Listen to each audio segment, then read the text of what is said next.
నమస్తే అన్న, అందరికీ నమస్కారం.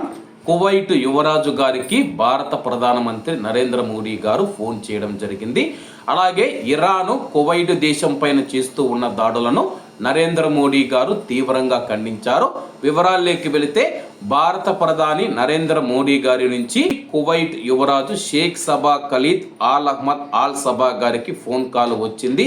ఈ సందర్భంగా కువైట్ దేశం భూభాగాలపైన ఇరాన్ చేసిన దాడులను నరేంద్ర మోడీ గారు తీవ్రంగా ఖండించారు.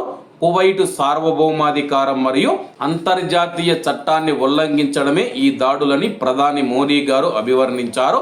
కువైట్ తన సార్వభౌమాధికారం, భద్రత మరియు స్థిరత్వాన్ని కాపాడుకోవడానికి తీసుకున్న అన్ని చర్యలకు భారతదేశం పూర్తి మద్దతు మరియు ఆమోదాన్ని ధృవీకరిస్తుందని చెప్పి మోడీ గారు తెలియజేశారు. ఈ సందర్భంగా కువైట్ యువరాజు గారు భారత రాష్ట్రపతి కువైట్ రాజు Sheikh Mishal Al Ahmad Al Jaber Al Sabah గారు శుభాకాంక్షలు తెలిపారు.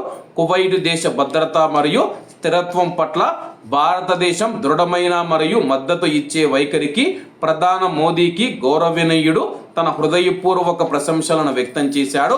ఇది రెండు దేశాల స్నేహపూర్వక దేశాల మధ్య బలమైన మరియు దీర్ఘకాలిక సంబంధాలను నొక్కి చెబుతూ ఉందని చెప్పేసి, అలాగే కువైట్ దేశం తీసుకునే అన్ని నిర్ణయాలకు భారతదేశం మద్దతు ఇస్తూ ఉందని చెప్పేసి నరేంద్ర మోడీ గారు కువైట్ యువరాజు షేక్ సబా ఆల్ ఖలీద్ గారికి ఫోన్ చేసి చెప్పడం జరిగింది.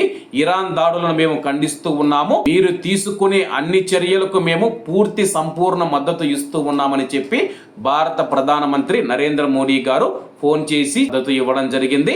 కాబట్టి అందరూ బాగుండాలి, అందులో మనం ఉండాలి. అందరికీ నమస్తే అన్న, జై హింద్.